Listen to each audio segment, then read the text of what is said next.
ICC champion trophy India versus Bangladesh இன்றைக்கி விளையாட போகிறாங்க. India first match ICC champion ட்ராஃபியில் ஃபேஸ் பண்ண போகிறாங்க. இந்த மேட்ச் துபாயில் நடக்குது. இந்தியாவோட எல்லா மேட்சுமே துபாயில் தான் நடக்குதுங்க. ஃபஸ்ட்டு மேட்ச் குரூப் ஸ்டேஜில் இந்தியா பங்களாதேஷை ஃபேஸ் பண்ணுறாங்க. அப்புறமேட்டு பாகிஸ்தான், நியூசிலாண்டு ஃபேஸ் பண்ணுவாங்க. இந்தியாவுக்கு மெயினான கீ பிளேயர் யார் யாருன்னு பார்த்தீங்கன்னா ரோஹித் சர்மா, கில், கோலி, வருண், ஹர்ஷீப் சிங். ஏன் வருண்னு சேர்த்தேன்னா வருண் ஒரு மிஸ்ட்ரி ஸ்பின்னர். அதனால தான் வருணை கொண்டு போயிருக்காங்க. ஏற்கனவே நிறையா கிரிட்டிசிசம் இருக்குது, எதுக்கு 5 ஸ்பின்னரை எடுத்துகிட்டு போனாங்கன்ட்டு இந்தியாவுக்குன்ட்டு. ஆனால் நாளைக்கு வருண் கண்டிப்பாக விளையாடுவாருன்னு நான் நினைக்கிறேன். இந்த டீம் தான் நாளைக்கு விளையாடும்னு நான் நினைக்கிறேன். பிளேயிங் 11 இப்படி தான் இருக்கும்னு நான் நினைக்கிறேன். உங்களோட பிளேயிங் 11 ஏதாச்சும் இருந்தாலும் கமெண்ட் பாக்ஸில் கமெண்ட் பண்ணுங்கள். இந்தியாவில் கீ பிளேயர்ஸ்னு பார்த்திங்கன்னா ரோஹித் சர்மா நல்ல ஃபார்மில் இருக்கார். லாஸ்ட் மேட்ச் இங்கிலாண்டோட ஒரு செஞ்சுரி கூட அடிச்சிருக்காரு. அவர் ஃபார்ம் இன்னும் அப்படியே கண்டினியூ பண்ணார்னா நல்லாயிருக்கும். அடுத்தது கில்லை ஏன் போட்டேன்னா, கில்லு தான் மெயினான பிளேயர் ஒன் டே ஃபார்மேட்டுக்கு இந்தியாவுக்கு. கில்லு தான் இந்த 3 இங்கிலாண்டோட ஒன் டே மேட்ச்லேயும் கில்லு தான் நல்லா பர்ஃபார்ம் பண்ணார். கில்லுக்கு நல்ல வைஸ் கேப்டன் கொடுத்து நல்லா கொண்டு வந்துகிட்ருக்காங்க க்ரூம் பண்ணி இந்தியன் டீமு. அதை அப்படியே ஃபாலோ பண்ணாங்கன்னா இந்தியன் டீம் நல்லா இருக்குங்க. கோலியும் லாஸ்ட் மேட்ச் இங்கிலாண்டோட ஒரு 50 அடித்தார். அவரோட ஃபார்மும் நம்மளுக்கு ரொம்ப வெயிட்லாம் இருக்கணும் இந்த கம்மிங் அப் சீரியஸ்க்கு. சாம்பியன் ட்ராஃபி மாதிரி ஒரு ஐசிசி டோர்னமெண்ட்னால் கோலி எப்படி விளையாடுவாருன்னு தெரியும். அதனால் ஐசிசி டீமுக்கு ஏற்ற மாதிரி தான் எடுத்திருக்காங்க கோலியையும். கோலியோட ஃபார்மும் ரொம்ப முக்கியங்க. ஹர்ஷீப் சிங் பவுலிங் அட்டாக்கில் ஹர்ஷீப் சிங், முகமது ஷமி, ரஷீத் ராணா. நாளைக்கு விக்கெட் எப்படி இருக்க போகுதுன்னு தெரில. துபாய் விக்கெட் அவ்வளோவா ஸ்பின்னு இருக்காது.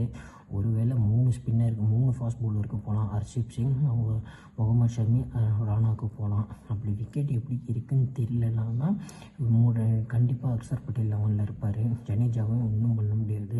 ஏன்னா அக்சர் பட்டேல் பேட்டிங்கில் கலக்கிறாரு, ஜடேஜா பவுலிங்கில் கலக்கிறாரு. அதனால் அவங்க 2 பேரும் கண்டிப்பாக 11 இருப்பாங்க. ஒன்று குதீப்பா இல்லை வருணாங்கிறது டாஸ் போடும்போது தான் தெரியும். இதுதான் டீம் காம்பினேஷனு. ரிஷப் பந்துக்கு வேறு ஏற்கனவே அடிபட்டிருக்கான். ரிஷப் பந்தோட கண்டிஷன் எப்படின்னு தெரில. எப்படின்னு தான் கௌதம் கம்பீர் ப்ரெஸ் மீட்டில் என்ன சொன்னார்னா, கேஎல் ராகுல் தான் ஃபஸ்ட் சாய்ஸ் விக்கெட் கீப்பர்னாரு. அதனால் அதிகபட்சம் கேஎல் ராகுல் தான் விளையாடுவாருங்க. ஏன்னா இங்கிலாண்டோட விளையாண்ட மேட்ச்சில் கேஎல் ராகுல் தான் 3 மேட்சுமே கீப்பிங் பண்ணார்.